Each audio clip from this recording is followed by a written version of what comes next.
Wouters Rodriguez, premier maillot jaune du 33e tour du Faso. Lazare Bansé, droit dans ses bottes. Le président de la FBF réaffirme son autorité. Monsieur, dames, bonsoir et merci de nous retrouver pour le meilleur de l'actualité sportive sur 3 TV avec Sport 3. Pour donc le débrief des principaux titres qui vous ont été annoncés tout à l'heure, nous avons Isaka Ilboudo. Isaka, bonsoir. Bonsoir John William Somda, bonsoir à tous les téléspectateurs, très heureux de te retrouver. Merci à toi. Allez, en face de Isaka, nous avons donc Ibrahim Djanda. Djanda, bonsoir. Bonsoir John William, bonsoir Isaka, bonsoir à tous les téléspectateurs fidèles donc, de l'émission Sport 3. C'était un réel plaisir pour nous. Vous avez fait une petite frayeur quand même aujourd'hui. Hein? Ah ben oui, je crois que ça arrive souvent, oui. Voilà, jusqu'à ce qu'on me quitte de dernier rempart, toujours qui vient souvent en retard. Mais aujourd'hui, je suis venu à l'heure, je précise. Oui, oui. Voilà, donc je crois que ça va rentrer dans l'ordre et ça sera une belle émission pour nos téléspectateurs. On espère que ce sera une belle émission pour nos téléspectateurs. Cette émission, donc, on la démarre avec la première étape du 33e tour international du Faso. Une étape remportée donc ce matin par Wouters Rodriguez, étape courue entre Banfora et Bobo Dioulasso. Pour donc le meilleur de cette première étape, nous retrouvons notre envoyé spécial Assami Tiemtouré. 82 coureurs ont pris le départ de Banfora pour une distance de 128 km avec 2 points chauds. Mais avant cela, il y a eu le Grand Prix de la montagne remporté par Azdine Lagab de l'Algérie, suivi de Souleymane Koné de Burkina Faso. Le premier point chaud disputé à Toussiana a été remporté par Yassine Hamza de l'Algérie, suivi de Adil du Maroc. Le deuxième point chaud disputé à Péni, c'est Aziz Nikéman de l'équipe régionale du centre qui remporte ce point chaud, suivi de Yassine Hamza de l'Algérie. À l'arrivée finale à Bobo Dioulasso, les cyclistes font un critérium de 4 tours avant l'arrivée finale. Et c'est Wouters Rodriguez de la Belgique qui arrive en sprint et remporte la première étape en 2h56 minutes avec une vitesse moyenne de 43 km/h. Victoire des étapes. Nous regardons jour par jour et à la fin quand c'est possible pour le général, mais maintenant jour par jour. La course est dure, le parcours est dur, la chaleur c'est très très dur pour nous Européens, donc non, c'est très dur. Dans l'ensemble, les cyclistes burkinabés se sont débrouillés assez bien sur cette première étape. Malheureusement, Paul Daumont a subi une crevaison à 2 reprises et a fini par changer de monture. Chose qui ne lui a pas du tout aidé, n'étant pas habitué à pédaler sur ce vélo. Sorti de Banfora, j'ai crevé. Ensuite, malheureusement, j'ai changé de roue, mais la roue ne correspondait pas avec ma chaîne. Donc j'ai dû prendre un vélo de secours, mais bon, je n'ai jamais roulé avec ce vélo-là. Bon, j'ai dit que comme c'était comme ça, bon, il fallait que je force pour terminer la course avec ce vélo-là. Bon, ensuite on est arrivé dans les circuits. C'était dur et voilà, il y a une échappée qui est partie. On a réussi à mettre un élément de l'équipe nationale dedans. Donc bon, ça va, on a limité la casse quand même. Le Burkina Faso ne remporte pas l'étape, mais n'a pas à craindre non plus. Selon le directeur technique national, 9 étapes restent à parcourir et les étalons peuvent s'en sortir. On n'est pas découragé parce que c'est la première étape et comme je l'ai dit, c'est un calcul au temps. Le maillot jaune c'est au temps et nous avons 10 étapes à faire. On a fait seulement que la première étape. Donc on reste serein pour la suite de la compétition, voir les différentes insuffisances constatées bien sûr par nos équipes. Essayer de recadrer et sinon pour le moment moi je demeure optimiste. Voilà. Le maillot jaune est sur les épaules de Wouters Rodriguez de la Belgique. Il a également à sa possession le maillot au point, le maillot vert, le maillot des points chauds lui revient à Yassine Hamza de l'Algérie. La prochaine étape c'est Bobo Dioulasso de Dougou, longue de 183 km avec 3 points chauds à disputer. Voilà, première étape entre Banfora et Bobo Dioulasso remportée donc par Wouters Rodriguez après donc 2h56 minutes 38 secondes de course, une vitesse moyenne de 43 km/h. C'est allé vite, certainement très vite donc pour le peloton Djanda. 43 km/h sous cette canicule, il faut le faire et les cyclistes l'ont fait. Est-ce que les Burkinabés pourront suivre, eux qui sont habitués à une vitesse de moins de 40 km/h le plus souvent sur Charles de Gaulle? Bien évidemment, je me rappelle encore de ce tournant de Grand Prix Excellence, si je ne me trompe pas, que vous avez couvert. Dimanche dernier. Oui, dimanche dernier, où le ministère des Sports, les techniciens se plaignent la vitesse moyenne qui était en deçà des 40, parce que depuis un certain moment déjà, vitesse moyenne, ça tourne autour de 40, 39 et trucs comme ça. Mais là, vous voyez la première étape, nous partons à 43. Et quand vous écoutez un peu le vainqueur de l'étape, qu'est-ce qu'il dit? Dit bon, ils sont pas habitués à la canicule, il fait très chaud, donc ça les a pas aidés. Mais malgré ces conditions, oui, cette chaleur, malgré cette chaleur, si la température baisse, est-ce qu'on pourra suivre? Ça va être difficile, mais je crois que il y a également cette explication de Paul Doma et tout. Il y a quelque chose, il y a beaucoup de choses qui n'ont pas marché dans cette équipe d'après ce que j'ai appris. Aujourd'hui, ils ont tenté 2 ou 3 fois de faire un peu des combines qui n'ont pas du tout marché. Les Européens étaient beaucoup mieux préparés stratégiquement, j'allais dire, plus que nous. Ils ont peut-être essayé de relancer. Mais là, je dis, c'est très dangereux parce que Bobo, Dédougou, 183 km. La voie n'est pas si aisée que ça pour des... ils risquent d'avoir beaucoup de je dirais de... Non, pas forcément d'abandon. Je parle de technique, problème technique. Et là, si vous n'êtes vraiment pas rodé, ça va pas être simple. Il faut préciser que pour cette première étape, Banfora Bobo-Dioulasso, il y a eu 2 abandons sur cette étape, donc des cyclistes qui n'ont pas terminé la course, 2 coureurs béninois. Isaka, demain, deuxième étape, le Burkina Faso, qui devra donc batailler pour tenter de ravir le maillot jaune à Wouters Rudiger, le premier burkinabé. Il faut le préciser, est à 15 secondes donc du maillot jaune, et ce burkinabé n'est nul autre que Aruna Ilboudo. Paul Domon, malheureux donc sur cette première étape. Est-ce que les leaders burkinabés peuvent demain sortir donc la tête de l'eau pour ce qui semble être la distance la plus longue de cette 33e édition du Tour du Faso?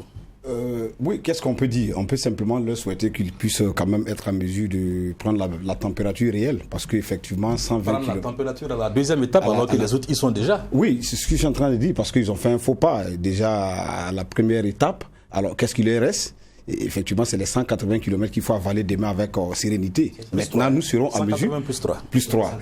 Et ça va être l'occasion pour nous réellement de mesurer véritablement la capacité réelle de cette équipe. On peut dire que peut-être c'est un faux pas. Donc, n'allons pas trop vite en besogne. Espérons que demain, Dédougou, Bobo, ça fait 183 comme tu l'as dit.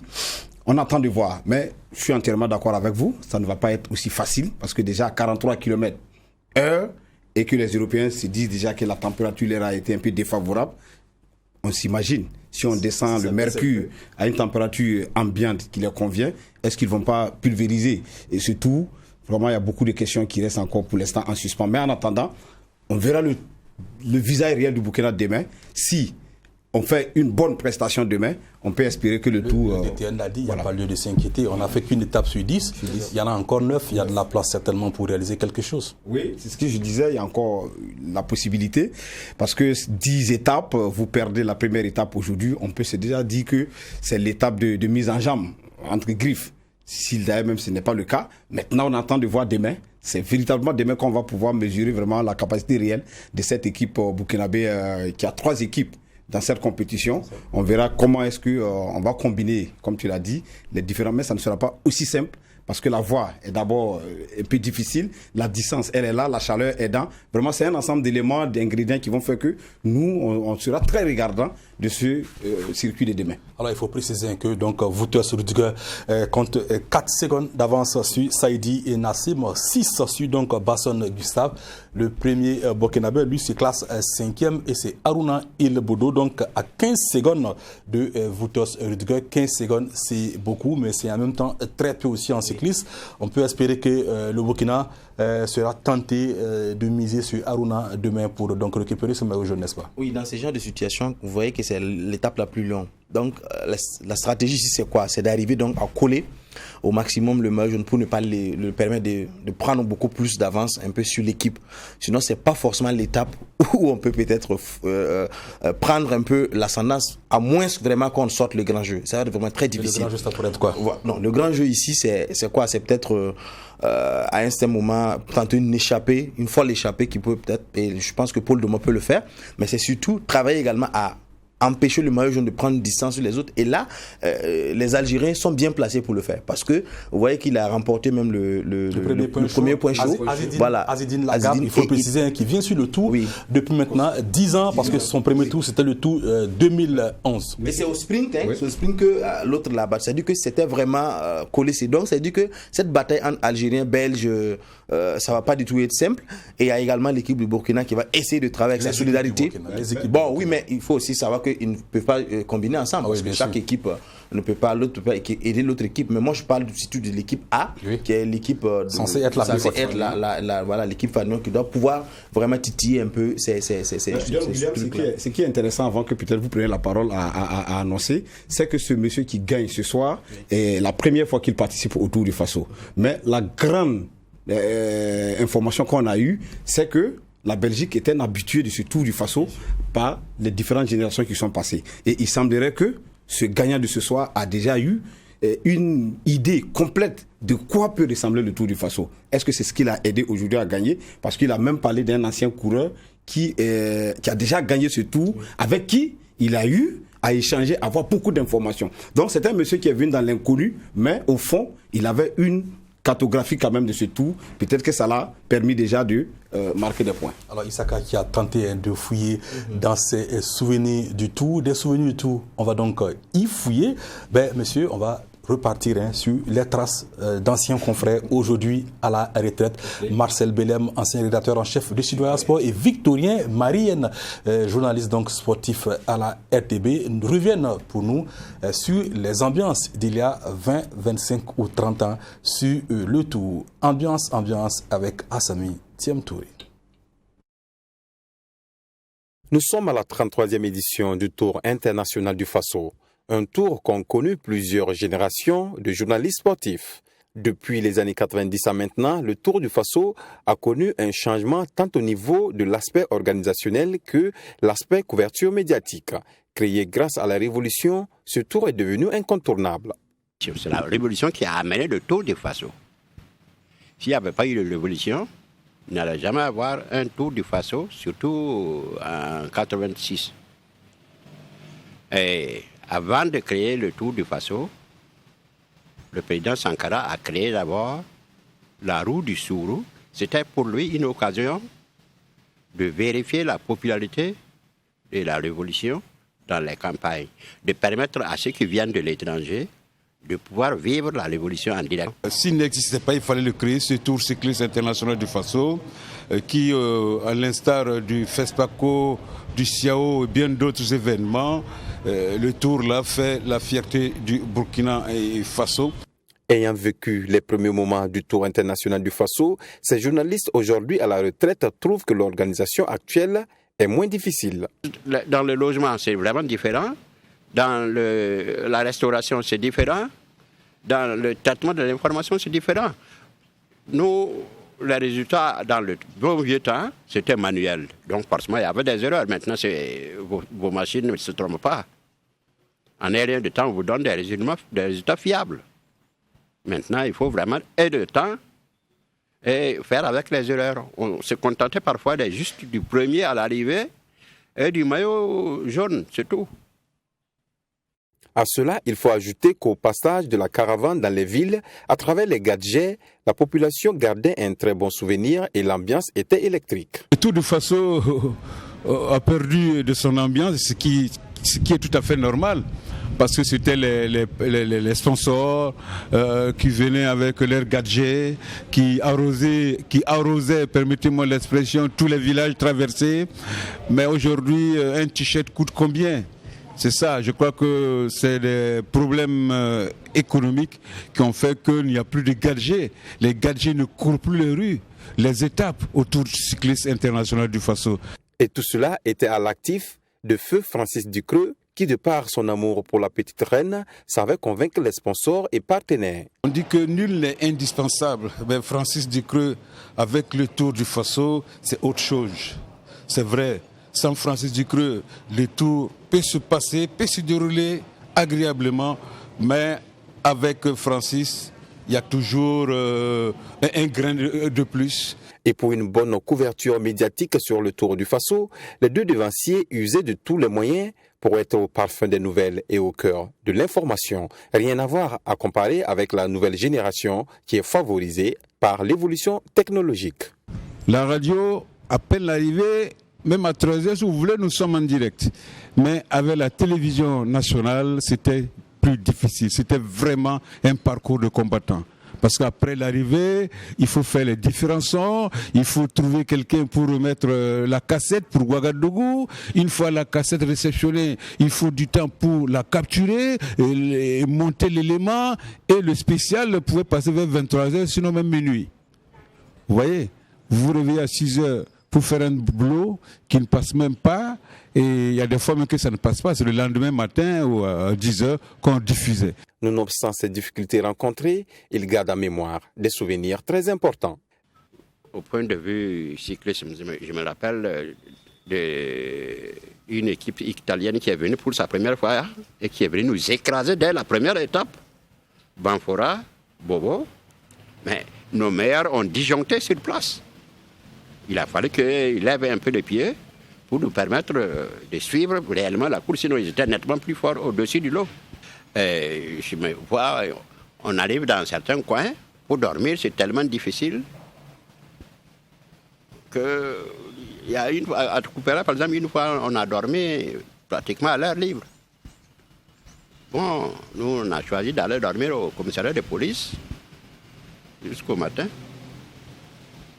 Des moments difficiles, mais aussi des très bons moments vécus avec des expériences qui resteront gravées dans la mémoire de ces doyens de la presse sportive. Avec ces témoignages, il y a de quoi inspirer cette nouvelle génération. Voilà, une chose est certaine, Assami Touré ne passera pas la nuit dans un commissariat de police, c'est sûr. Les temps ont beaucoup changé, ça fait vraiment un grand plaisir de voir Victorien Marien, de voir Marcel Belem. Alors, Dianda, c'est une autre façon de traiter l'information que nous connaissons aujourd'hui. Ça n'a rien à voir avec ce qu'eux faisaient, mais ça reste quand même que le tout, c'est quelque chose de passionnant, n'est-ce pas? Oui, très passionnant, parce que quand on écoute un peu le témoignage de ces baromètres, je dirais, ces doyens, ça donne un peu la chair de poule, ça donne à se replonger, ça fait plaisir, ça montre encore plus que ce tour-là que nous avons, ce n'est pas qu'une compétition, c'est toute une histoire, c'est tout un symbole pour la nation.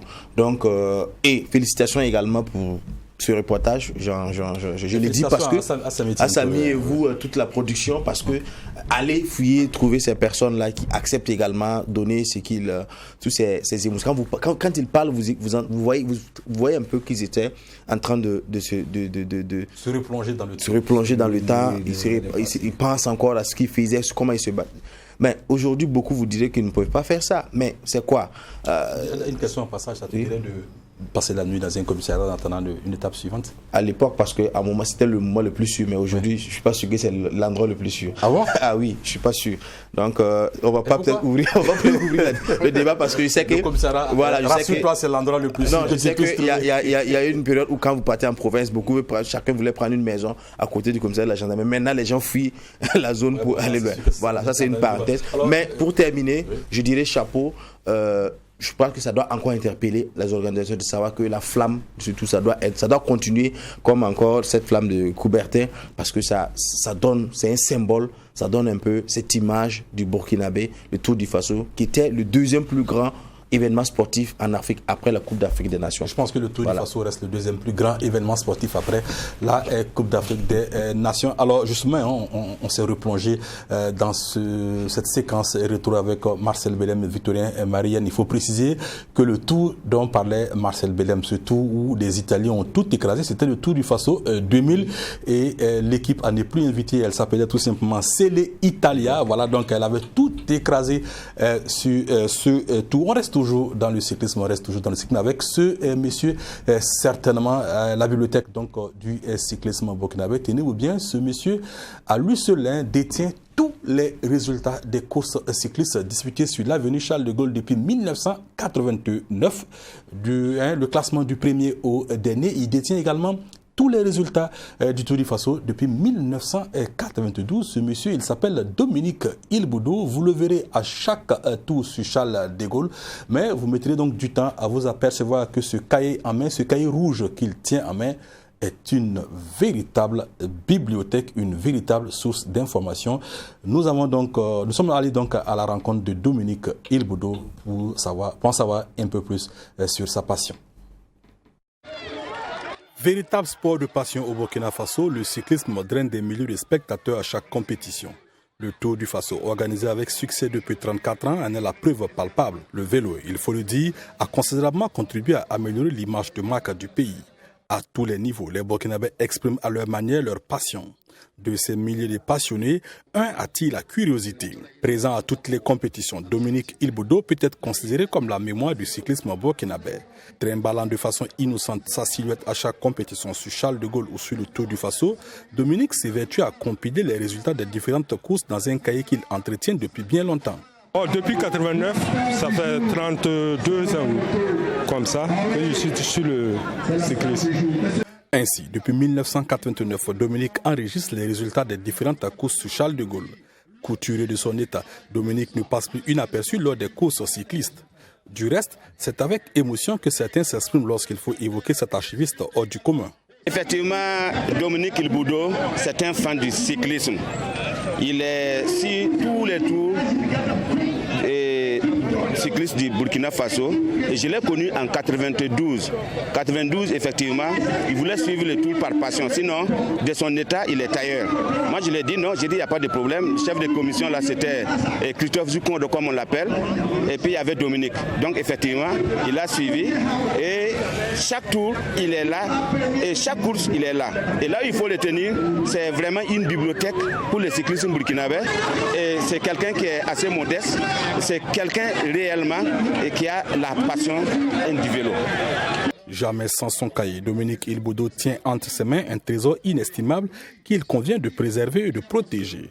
Avant d'arriver à une quelconque compile, les données contenues dans son cahier sont souvent consultées par la fédération ou pour des besoins de recherche. Moi, il connaît. Deux fois, d'autres dirigeants, la fédération passée, ils me contactent pour avoir quelques résultats des éditions. Pour voir. Nous qui avons fait des objets de recherche et lui-même, tous les classements, tout ce qui se passe au niveau des statistiques, il a toujours pratiquement depuis 92 jusqu'à présent. Avec une vingtaine de Tours du Faso à son actif et plus d'un demi-millier de courses sur Charles de Gaulle ou dans les différentes villes du pays, Dominique Il-Bodo a vu passer plusieurs générations de cyclistes. Depuis 1989, il garde une passion sans borne pour les différents champions qu'il a vus, de l'ancienne ou de l'actuelle génération. Moi, ceux qui m'ont beaucoup marqué, ils sont trop, comme Roma, Sana Il-Bodo, Sayouba Zongo. C'est leur fait que j'ai eu à participer. Vers 89, ce sont les derniers courses de Zongo Sayouba et puis de Sana Il-Bodo. Parmi les jeunes d'aujourd'hui, qui vous marquent le plus? Comme Paul Doumo, il y a Petit Rwamba, il y a Sorgo Mathias qui me marque beaucoup. Des cyclistes de talent, il en a vu, mais un seul pour lui passe pour être le meilleur de tous les temps. Le meilleur cycliste que j'ai vu, qui m'a plu, c'est Wahab. Wahab, le lion. Son esprit est très terrible. C'est lui qui m'a plu. Embarqué dans la caravane du Tour 2021, Dominique Il-Bodo n'a qu'un vœu, voir son travail compilé dans une brochure à éditer. Mais avant, pour le présent tour, il veut surtout voir un Burkinabé revêtir le maillot jaune à l'issue de la dernière étape. Voilà, reste persuadé que dans ce studio, si on s'amuse à un quiz pour connaître l'identité du dernier vainqueur du Tour du Faso, le Tour 2019, je reste persuadé que ça va chauffer. Dianda, tu te souviens de lui? Le dernier vainqueur du Tour du Faso? Non. C'est un Angolais. Ouais. Mais le nom? C'est un Angolais. Alors qu'avec Dominique Il-Bodo, il suffit seulement de taper. Si vous fouillez 1991, 1990, 1989, Dominique peut vous trouver donc ces résultats. Ce cahier, c'était un bien précieux qu'il convient de protéger, de préserver, pas seulement pour Dominique, mais je pense que pour la nation entière quand même, parce que c'est assez exceptionnel de trouver quelqu'un qui vit autant sa passion donc pour une discipline sportive. Oui, c'est assez exceptionnel. En même temps, c'est assez exceptionnel ce que vous avez fait, parce que tout va ensemble. Moi, je suis complètement ébloui par ce que je vois, mais en même temps, je suis aussi inquiet, parce que quand vous voyez des personnes comme ça qui arrivent dans une nation à être des icônes dans leur domaine précis, vous nous avez dit que c'était un couturier qui a l'amour, qui aime ce cyclisme. Alors aujourd'hui, ce qui serait très intéressant, c'est comme tu l'as dit, il a un trésor dans la main. Mais ce trésor, il est friable. C'était un trésor friable, c'était un cahier. Toute intempérie peut toujours venir anéantir tout le travail que ce monsieur a fait. Ce qui est important aujourd'hui, c'est de tout faire pour pérenniser ce travail. Pérenniser l'œuvre qu'il a commis et il a fait en créant, pourquoi pas, un genre de médiathèque. Au Burkina, on sait que c'est un pays de cinéma. Nous avons une médiathèque où il y a des grands films qui ont marqué l'histoire du Burkina. Aujourd'hui, il est très important par rapport au travail que vous avez montré, que ce monsieur, son travail puisse être valorisé. Et avec les nouvelles technologies que nous avons, pourquoi pas mettre en place une bibliothèque réelle pour permettre de garder son travail, ses œuvres pour des générations à venir. Et moi, je vous dis franchement, merci. Et c'est de cette façon qu'on peut grandir sportivement dans un pays. Reconnaître le travail des uns et des autres. Moi, j'ai eu les grands frères tout à l'heure. J'ai eu la chair de poule quand vous avez donné l'opportunité à cette 33e édition à des messieurs comme Marcel Belem, à des messieurs comme Victorien Mariel. Ils sont nombreux qui ont marqué de leur empreinte ce tour, qui aujourd'hui, malheureusement, sont un peu dans les oubliettes. De temps en temps, si on peut leur tendre le micro, mettre les projecteurs sur eux, je pense qu'ensemble, on construira une nation sportive très solide. Et là, je vous dis encore bravo pour ce travail. Alors, il faut préciser que Dominique Ilboudou a un illustre homonyme, Dominique Nana, ministre des Sports de son État. Peut-être que monsieur le ministre pourrait faire quelque chose pour donc, Dominique Ilboudou afin que le magnifique travail qu'il compile dans ce cahier soit donc, on va dire, compilé, certainement édité et donc rangé là où il faut pour donc les générations futures. Alors, mais si on reste sur ce Tour du Faso, le 33e du genre, dernier élément en lien avec le cyclisme, c'est de revenir ainsi ce premier tour de l'après Francis Ducré qui a porté sur ses épaules le Tour du Faso de la première étape en 1987 à la dernière qu'il a vécue en 2019. Francis Ducré qui nous a quittés en mai dernier à sa mi-tième tour est reparti sur donc les pas de Francis. Comment le Tour se déroulait avec Francis? Comment il se déroulera cette année sans Francis Ducré? C'est la première fois depuis la création du Tour international du Faso sans le régisseur feu Francis Ducreux. Décédé le 1er mai 2021 à Ouagadougou, à l'âge de 76 ans, beaucoup d'inquiétudes se faisaient sentir par rapport à l'organisation du Tour du Faso. 6 mois après son décès, c'est la 33e édition du Tour du Faso qui s'annonce et tout le monde s'interroge. Bon, la préparation va bon train. Par rapport aux inquiétudes que les uns et les autres avaient, je pense que la première édition sans Ducreux, en tout cas, il ne manque pas de difficultés, mais ce sont des difficultés mineures qu'on a pu rattraper et qu'on a pu gérer. Bon, il est bien vrai que c'est lui qui le faisait, mais malgré tout ça, on aurait des sponsors, même si on n'a pas les sponsors leaders. Bon, ça oui, c'est dû à une petite organisation qui n'a pas été mise en place très rapidement. Sinon, je pense qu'à la deuxième édition, ces sponsors pourront revenir. Il est évident que pour ce premier tour sans Ducré, il y aura des manquements. Pour ses proches collaborateurs, Ducré a su former quelques personnes qui sont capables de faire le même boulot. Francis Pelera pourra examiner Burkina Faso Francis a sincèrement formé ses collaborateurs. Les Burkinabés également sont conscients que la formation est primordiale et se sont concentrés. Actuellement, ils peuvent faire le même boulot. On peut dire donc que ces personnes qui collaboraient avec Francis sont toujours présentes. Il y a toujours des commentateurs, des techniciens. Pour moi, si ces personnes ont la confiance des organisateurs, le travail peut être toujours efficace sans le moindre problème.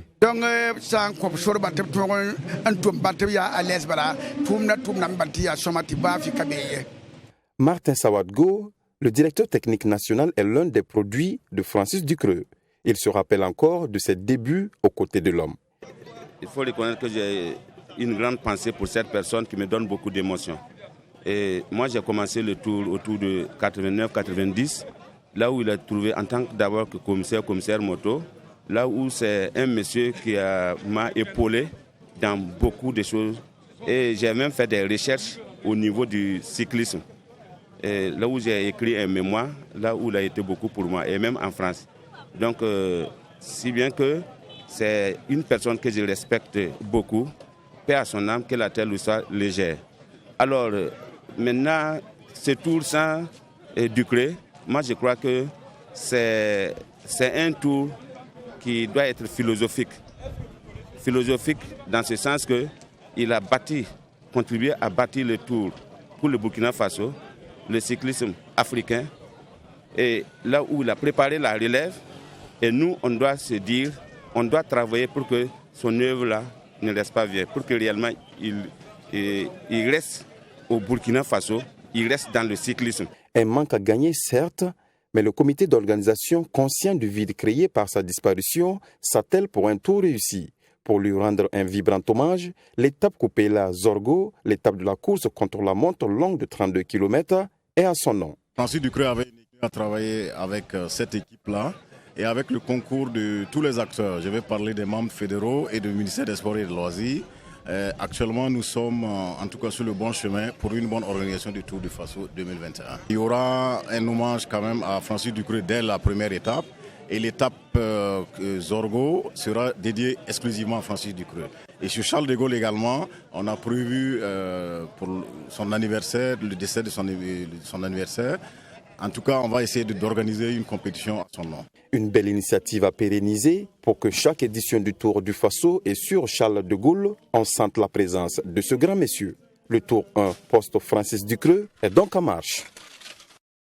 Un tour, un poste, Francis Ducreux en tout cas, qui a bien débuté ce jour même avec la première étape Banfora Bobo Dioulasso, remportée donc par Wouters Rutger. Francis Ducreux, on ne le reverra plus sur le tour. J'ai juste envie de dire, Francis va en paix. Alors, messieurs, on poursuit donc cette émission avec cette annonce émanant de la Fédération burkinabé de Maracana et de discipline associée, la FEBUMADA, qui organise donc demain 30 octobre son championnat version 2020-2021. Le dit championnat se tiendra donc sur le plateau Simon Compaoré à partir donc de 10h. Vu le format donc de cette discipline, la finale devra donc s'enlever aux alentours de 10h. Et puis, Vovinam Viet-Vo Dao, la fédération burkinabé de Vovinam Viet-Vo Dao, sous l'égide de la fédération donc africaine de Vovinam Viet-Vo Dao, organise à partir donc de ce dimanche un stage international de Vovinam Viet-Vo Dao. Ce stage donc regroupera des Voching venus du Burkina Faso, de la Côte d'Ivoire, du Sénégal, du Togo, du Niger, de la Mauritanie, de la Guinée et du Maroc. Stage qui se tiendra donc du 1er au 6 novembre prochain, et ce stage sera donc sous la supervision du maître international Tran Nguyen Dao. Voilà donc ces deux informations qu'il faut retenir. On poursuit le cours de cette émission avec cette fois le football et donc la crise du côté de la Fédération burkinabé de football que le président Lazare Bansé tente de juguler. Hier jeudi, il était face à la presse pour donc des explications en ce qui concerne donc la révocation récente de 4 membres du comité exécutif. Résumé de cette rencontre avec Hyacinthe Sawadogo. L'actualité de la Fédération burkinabé de football ces derniers jours est marquée par des controverses mettant en cause les réaménagements ainsi du comité exécutif. Ce qui a amené le président de la Fédération burkinabé de football à sortir du silence. En établissant le bilan d'une année de fonctionnement du comité exécutif, il m'a paru nécessaire d'apporter le réaménagement issu de la décision du vendredi du 15 octobre 2021 en vue d'assurer un meilleur fonctionnement du comité exécutif. Ce réaménagement s'inscrit ainsi dans une dynamique de définition de nouvelles bases de travail et d'aller ensemble vers les objectifs communs que j'ai indiqués aux uns et aux autres dès ma prise de fonction, à savoir, premièrement, développer la pratique du football, notamment à la base. Deuxièmement, impliquer le maximum de membres à sa gestion. Troisièmement, mériter la confiance des partenaires et des soutiens. Lazare Bansé s'appuie sur les textes de la Fédération burkinabé de football qui lui donnent droit à suspendre ou révoquer tout membre du comité exécutif, toutefois si des manquements sont constatés.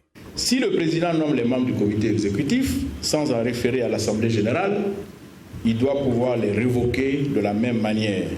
C'est ce qui se nomme en droit le parallélisme des formes. C'est-à-dire qu'une décision prise sous une forme donnée ne peut être retirée, abrogée, annulée ou modifiée qu'en respectant les mêmes formes.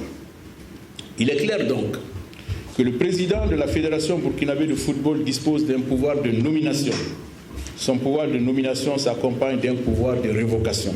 Selon le président de la Fédération burkinabé de football, c'est après concertation avec certains membres sur des absences, le non-respect des horaires de travail, que ces décisions ont été prises. Et il va encore plus loin. Ces comportements et agissements étaient devenus persistants et récurrents, de sorte que j'ai, sur le fondement de mon pouvoir de nomination et de garant du bon fonctionnement de la FBF, jugé nécessaire de révoquer et remplacer les membres concernés.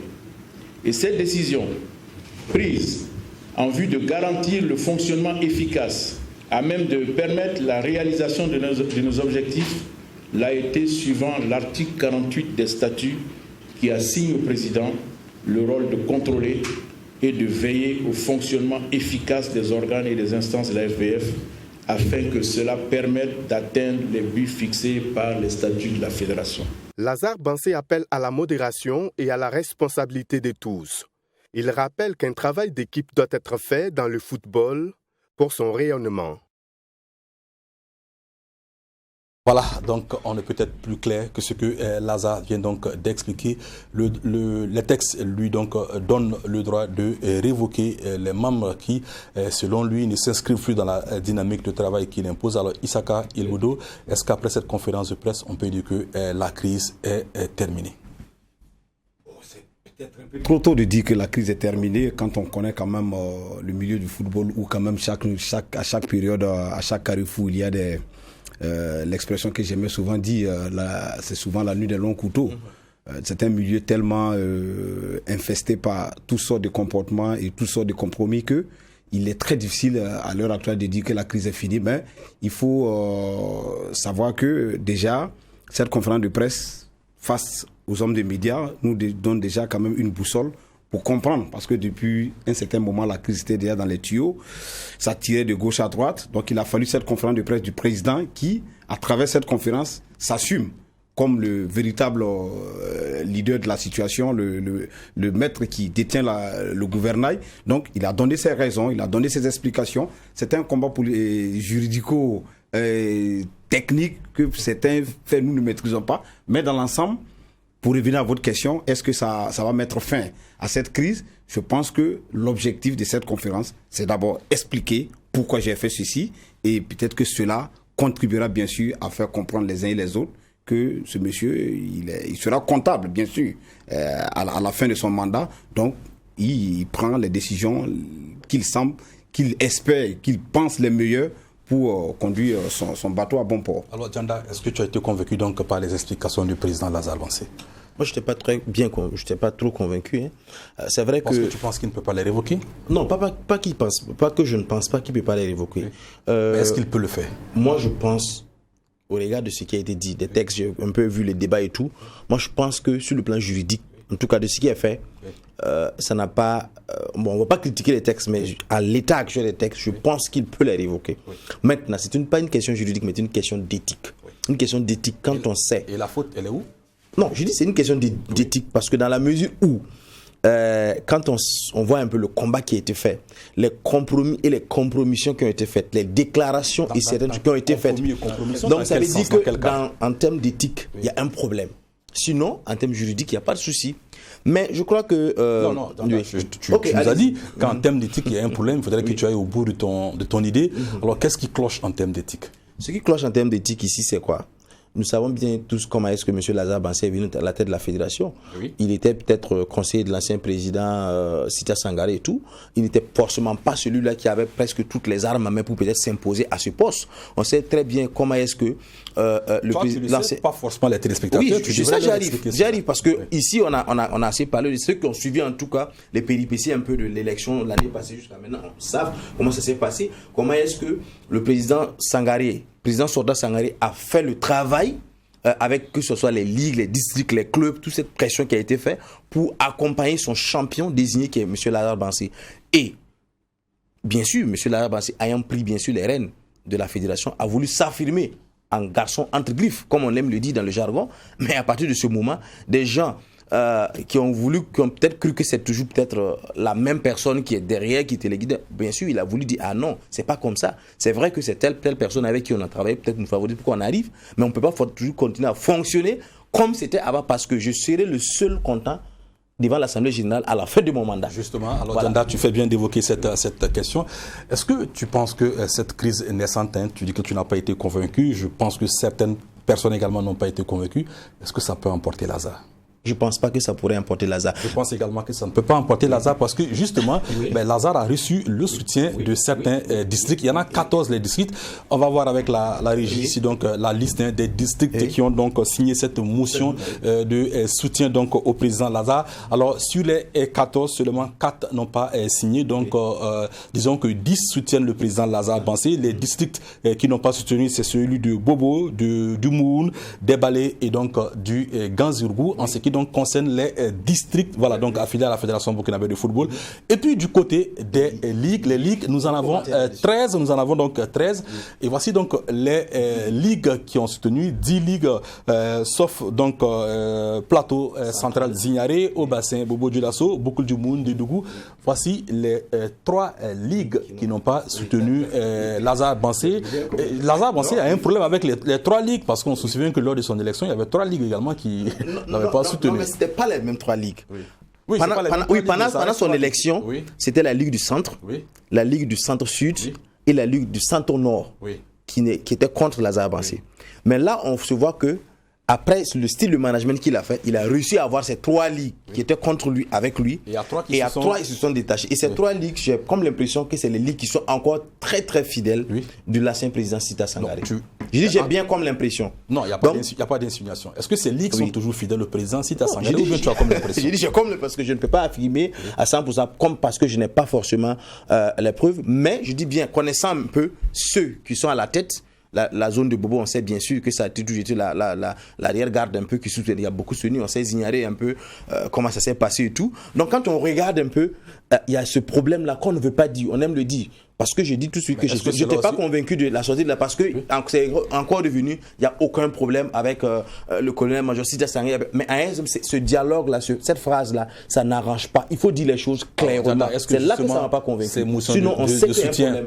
Est-ce que ces motions de soutien ne viennent pas définitivement dire qu'il faut se remettre rapidement au travail et que c'est fini? Bien sûr, parce que la CAN est là, il faut peut-être travailler pour la CAN, les élections mondiales sont là, mais il fallait cette conférence de presse pour que les gens sachent qu'il n'y a pas forcément une crise en quelque sorte, mais il y a peut-être une guerre de positionnement qui ne dit pas son nom. Mais c'est comme dans le comment on appelle ça, comme dans le jeu d'échecs. À un certain moment, vous placez les pions, quand vous recevez le coup, vous perdez. C'est comme ça, il faut l'accepter. Alors Issaka, est-ce que donc on peut dire que Lazare Bansé tranquillement, et même s'il n'est pas parvenu à convaincre mon ami Djanda, est-ce qu'il est parvenu à convaincre la majorité? Oui. On peut le dire sans embâche qu'il a réussi quand même à convaincre une grosse majorité. Et tenez-vous bien même d'ailleurs, la rencontre avant la conférence de presse, il a eu même le soutien d'un certain nombre de présidents, et pas les moindres, quand même qui aujourd'hui du club qui comptent dans notre football aujourd'hui. Donc en plus de ces cadeaux, ces têtes de gondole qui influent positivement notre football, il y a ce que vous venez de publier comme les ligues, les districts. Mais n'oubliez pas que c'est pratiquement la même rengaine. À l'époque, quand on était pendant les élections, cette même façon de faire avait apparu à l'époque. On a vu des ligues qui avaient fait des motions pour soutenir. Donc c'est le retour du bâton à l'envoyer. En réalité, pour moi, cette sortie des ligues et des districts vient nous dire que, effectivement, comme tu l'as dit, on est en train d'aller vers la fin d'une crise et ça renforce et ça conforte forcément Lazare Bansé dans sa position et dans sa façon de vouloir donner un sang nouveau à sa façon de manager. Il a même dit c'est une opération chirurgicale que j'ai faite avec, on ramène les frappes chirurgicales encore. C'est des frappes chirurgicales avec beaucoup de précision. Donc là,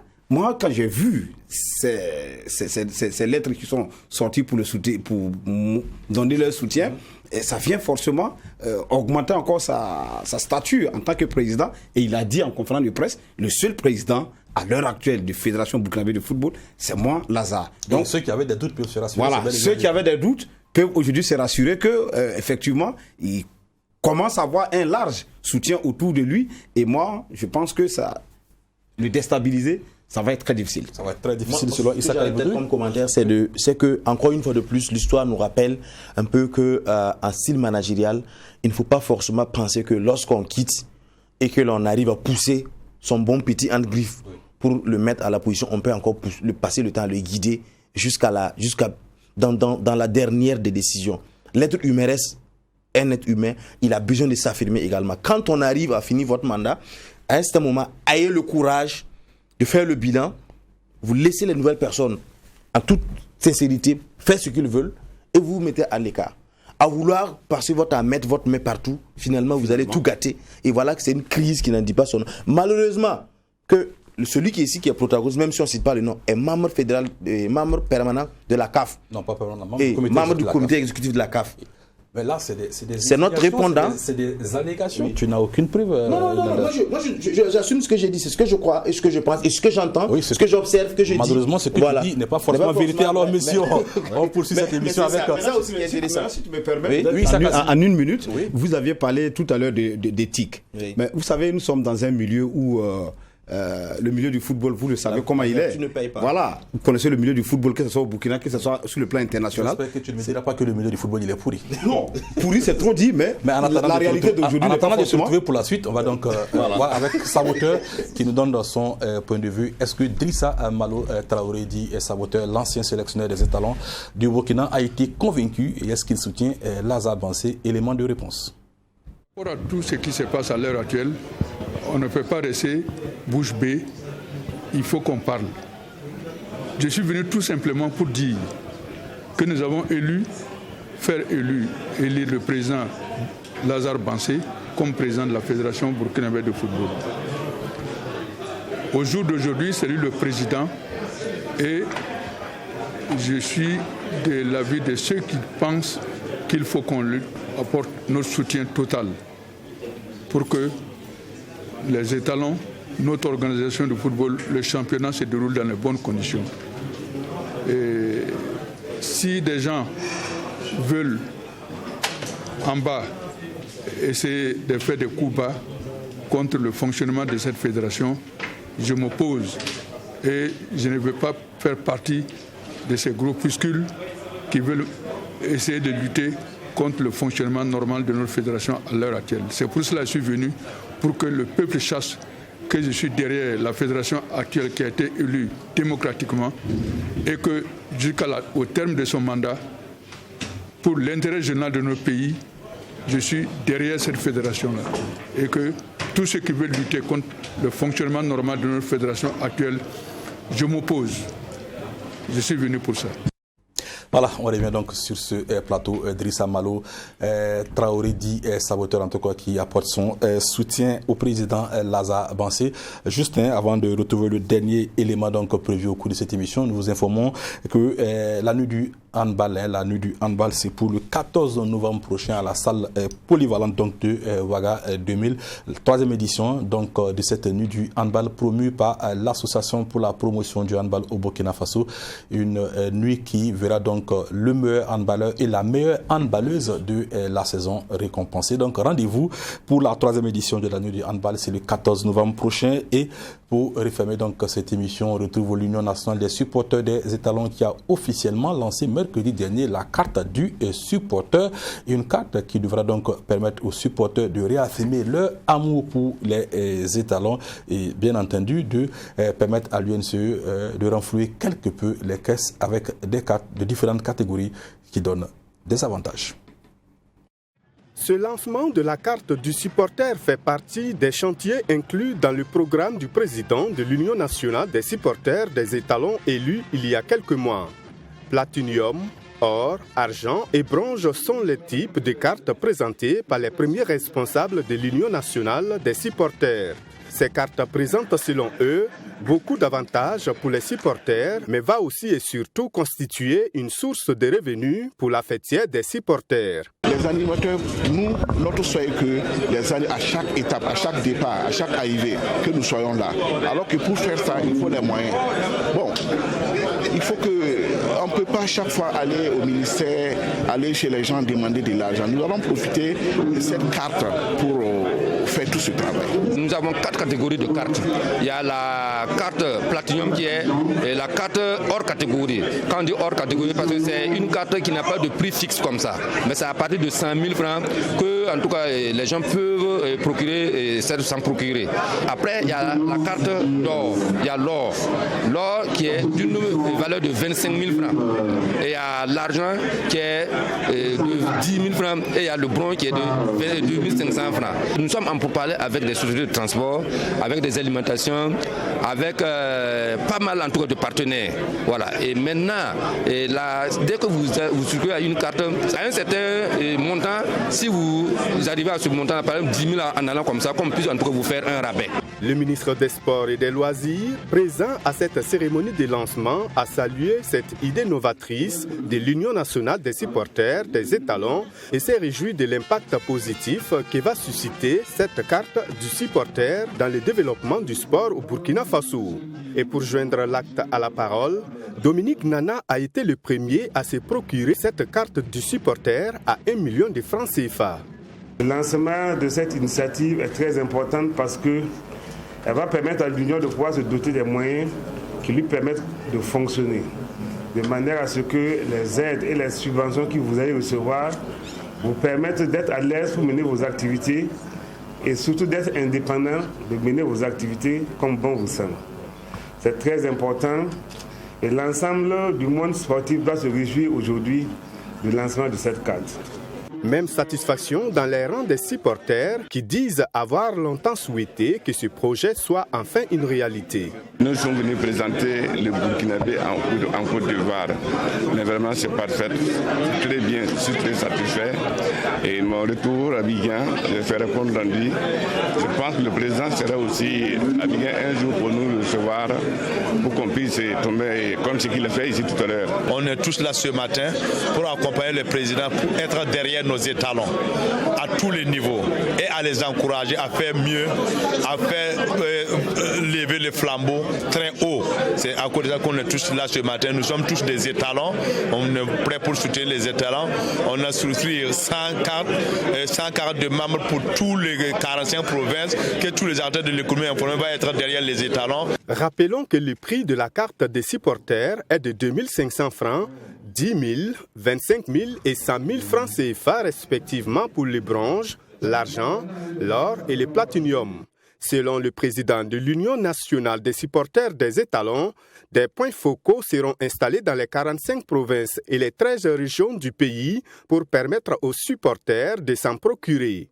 Il espère toucher plus de 10 millions de supporters au Burkina Faso et au niveau de la diaspora. Voilà, nous sommes donc au terme de cette émission. Nous serons se quitter sans dire un merci particulier à l'équipe technique conduite par Yasmine Konaté, donc à la réalisation assistée d'Alphonse Déduit, au son de Gérard Zongo à la diffusion, de mes fidèles Kaboré à la synthé, de Ila Josué à la caméra. C'est tout pour Sport 3 de ce vendredi. Merci Isaka, merci Dianda, merci également à vous qui avez fait donc, qui nous avez fait le plaisir d'être dans notre ce soir. Prochain rendez-vous d'information sur True TV, c'est pour lundi. Mais avant ce lundi, restez fidèles au programme de True TV. Ne zappez et surtout pas parce que vous aurez tout à l'heure la rediffusion du tribunal de l'actualité. Mais avant, merci et on se retrouve lundi prochain.